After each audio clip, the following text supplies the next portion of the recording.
Are you ready to get this day started? Well, rise and shine, leaders. This is Glen, Guyton, keynote speaker and workplace trainer. It's time for our executive coffee break. I got my beverage in hand. I hope you have yours too. Now, they say you can't choose your family, but you can choose your workplace culture and your beverage. Well, today I'm drinking enhanced water. Uh, didn't want coffee this morning, wasn't feeling it, and maybe because I watched I was watching YouTube. I was watching Bo Monty Jones on YouTube, and they were talking about this charged tea that was killing people, charged lemonade or something like that, and about caffeine. So I said I'm gonna go caffeine free this morning. So I'm drinking my enhanced water. Remember when we just had regular water? Well, today I'm drinking enhanced water. I'll put some drops in it. But I want you to know that leadership matters. So you might as well get good at it, right? If you're gonna be a leader, be good at it. So today I want to talk a little bit about innovation, and this all has to do with workplace culture. Do you have a culture of innovation in your workplace? Well, I've been reading this book. This book is called The Wealth Choice: Secret Success of Black Millionaires by Dennis Kimbro. I'm halfway there, people. I am halfway there. I got the black part down. Now, if I can just get the millionaire part down, I would be great. But let me read something from this. This is a quote, and he didn't come up with this, but it's a quote in the book. It says, "Innovate or die." I know that sounds dramatic, and while you might not physically die, your greater hopes and dreams and your chances to accomplish your big goals will. Innovation has always separated leaders from followers, those who succeed and those who just get by. Innovation is what creates progress, and progress is what advances companies and people beyond the competitive herd of the masses, average sales, and the status quo. Innovation is not a task, project, or something you do only at an off-site meeting. Y'all hear this? Y'all listening? Innovation is a constant mindset and perspective. I'm gonna read that again. Innovation is a constant mindset and perspective. It is a way of looking at the world instead of seeing what it is. It is looking for what could be. That's some powerful stuff right there. Being an innovator is seeking the greater potential in every person. Oh, I love that part right there. In every situation, process, experience, and outcome. The fundamental desire of an innovator is to help serve and and solve. And so that's a quote that he is from somebody else. Let me see who that quote is from. I think Adam Shell, maybe. Oh no, it's chapter one. Let me look. I'm looking up sources while I'm talking to you all. I should have did this before, but it's really powerful, right? That's a powerful statement about innovation and the part about elevating others. Uh, Being an innovator is seeking the greater potential in every person, in every situation, process, experience, and outcome. All right, I got some dead time here. Just bear with me 1 minute. Darren Hardy, Innovate or Die. That's who wrote that. Darren Hardy, Innovate or Die. So that's where that came from. In case you want to look that up. But so as a leader, are you an innovator? If you're not an innovator, I would say you're not a leader. Maybe you're a manager. That's my personal thing. We have enough managers. We need managers. We need people to just do the day-to-day tasks, but I'm talking to leaders today. If you are a leader in the workplace, if you care about not only your success but elevating other people, I really think great leaders elevate other people, and some of us are afraid of leaders, but we all want leaders, right? I've worked for organizations that were very leader adverse. Like they set up so many different processes and committees and everything else to keep leaders from being abusive that they couldn't get anything done. But at the same time, they still wanted leaders. They wanted leaders to guide them, to develop programs, and to help them when they were in need. They wanted someone to elevate them, to help them reach their full potential because they could not do it on their own. So, leaders, you matter. Leadership is important. One of my mentors said that leadership is everything. I believe that leadership is everything. We need leaders to keep this world going. Now we need some managers and organizers to keep leaders from driving everybody crazy. I know I've driven my team crazy because I always have ideas. By the time by the time we start a project, I'm already on the next project. So by the time we have the systems and processes in place to start one project, my mind is on what's happening next. And I think that's part of what we want to do as leaders. And we want to get other people involved and engaged in that. We want to help drive people to be innovators in the workplace. Because we can't do it by ourselves. We need a team of people. We need to trust people, but we have to help people reach their full potential. And so, as we think about what's going on in the workplace, we got to see things differently. So that's why we can't get caught up in the current hype of whatever's going on around us. We can't let the current circumstances uh, dictate the future. And part of how we do that is we have to recognize what's the current situation, what's the current culture. Again, this is what I talk about: workplace culture, cultural competency. How can we bring all these diverse pieces that make up our teams and our organizations together? How can we bring them together in some cohesive form? Culture is the way we do things around here. So how can we create a culture of innovation? Does that mean we have to pay attention to identity? Yes, yes, you do. You do. You're going to have to pay attention to uh, some identity factors if you want to keep growing and innovating. Let me tell you this story. I worked briefly with this company. Um, they had an incident. It involved racial identity.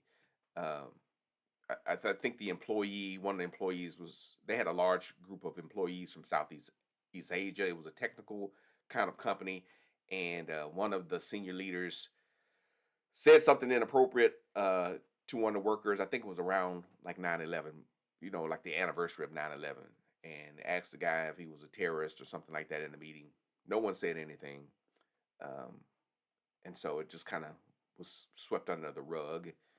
And later on, I don't know how much time later, um, there was another incident surrounding someone of this Southeast Asian descent, and another disparaging thing was said in the organization about this person. And then it became a crisis because no one took the time to deal with it when it was a small problem. Now you have a pattern of insensitive comments being made about a certain demographic, and it's a significant demographic in this highly skilled work team. And so now people are thinking about, hey, I'm going to leave. I'm going to go to another company. I'm going to take my skills and expertise somewhere else. And so the culture of that organization didn't foster inclusivity, or at the very least, the culture of the organization didn't allow people to speak up when there was a problem. And so instead of dealing with the problem, people just elected to leave, right? And so it was a crisis. So how do you deal with those things? We want to create a culture of innovation. We want to create a culture where people can bring the skills that they have and talents that they have, and to reach their full potential, right? To utilize what they have at the highest level of performance for the organization. So how do we do that?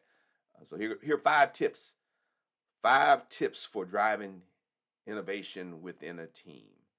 I'm going to start off with probably one of my favorite ones is create a safe space. I don't like that word safe space, but create a safe space for experimentation. So what do I mean by that? Develop a team culture where failure is not stigmatized, but is seen as a step toward innovation. Allow members to experiment and take calculated risk without fear of retribution. That's what we want to do. Creating that space for experimentation. Encourage it. Encourage people to fail well in your organization. That's one of the most important things I think to drive innovation. Sometimes people are just afraid to make a mistake. I'm like, why? I make mistakes all the time. Try something. Try something new. Try something different. Uh, You never know what's going to happen. Let people surprise you. If you as a boss have to control every single thing, what in the world do you have a team for? I volunteered at this organization where, let me be careful because I don't want to give too much away, but I volunteered at this organization where the senior leaders had to control everything. Like if you had a party, they had to control the color of the napkins and how to fold the napkins. I'm like, good gracious, that's a little bit controlling, right? Who cares about a napkin or what the font is on a sign that you're going to stick on a bathroom? It was absolutely ridiculous. I had to leave the organization. I couldn't take it. Why? Because I'm a leader, baby. I'm not. I don't need you to tell me how to fold a napkin. And if I fold a napkin wrong, who cares? How are you going to build trust on the team if you can't even trust somebody to pick a font on a sign that you're sticking on a bathroom or to fold a napkin? You don't need a team. You just do everything yourself. I mean, you're like a dictator. You're a leader that's, I don't want to say incompetent, but you're an insecure leader if you can't trust people to fold a napkin. That's a real story, y'all. That's a real story. That's a real thing. Hey, I want you to be in charge of this event, this party. And then when you put the napkins on the table, oh, these napkins are folded wrong. Now, sometimes, if you're in the hospitality industry, maybe you need to have a particular way of folding napkins or something. But for this event, they could have let the napkin thing go. All right, so we want to create a safe space for experimentation. Number 2, foster an inclusive and diverse environment. Encourage team members from different backgrounds, departments, and levels of experience to contribute ideas. Uh, so that's it's a lot in there. Again, because when we talk about diversity and inclusion, we normally just think about some form of identity like sexual orientation, maybe age. Sometimes we don't think about age, race, ethnicity. Those are the things that we think about, and those are important things because they say a little bit about maybe our history, our background, our experiences. So we don't want to discourage, we don't want to discount those things. But sometimes there's also this hierarchy, right, in the workplace, and we don't value lower ranking team members to contribute. We want everybody to contribute, and we need those people from diverse backgrounds and diverse experiences to be a part of it. Early on, when I was leading an organization, and I've been dispersed or working remotely since 2009. I had teams from all over the country, and people were like, "Hey, everyone needs to be in this office." I'm like, "Why?" The constituency I serve is from all across the country. Why do I need everybody to be sitting up in this office in this midwestern town, uh, trying to serve people across the country? It makes no sense to me. I need people from different backgrounds. I need people from different urban and rural areas to be a part of my team. I need men, I need women, I need all different age demographics to help me do my job better. Why? Because the people that I serve are diverse. And so I need my team to be somewhat of a reflection of what's going on in the mission that I'm trying to accomplish. So, and now I got good ideas. I got ideas, and sometimes my younger employees would challenge me, and they didn't appreciate my thinking sometimes, and sometimes they were right. Like, okay, that's a little outdated. This is my bias, Glenn. You have your bias showing, and sometimes they were wrong. I had to tell them, hey, y'all are wrong. You don't know what you're talking about. I've been around a long time. And that's okay to say that. It's okay to talk about your experience, and it's okay for them to talk about their experience, and then you make the best decisions that you can as a leader. But I do think my younger team members always felt like they could talk to me, even if eventually I said they were wrong. I think they felt like they could talk to me and share their feelings and thoughts on things. Next, we want to leverage data in decision making. I have mixed feelings about this. I do like data, right? If you're a big company, oh wait, no, I don't have mixed feelings. I don't have mixed feelings. You do have to learn how to interpret data. That's our problem. Data is not the problem. Interpreting data is the problem because we do need data. We need look. I look at data to see how many of y'all are watching this this show, this morning show, to see what I need to tweak, to see what I need to change, to encourage more engagement. Hopefully, you all engage. If you like what you are watching, hey, leave me a comment. Say, hey, Glenn, say hi to me or something. Tell me what you're drinking. Tell me what beverage you are drinking. I would appreciate that. But we have to leverage data in decision making.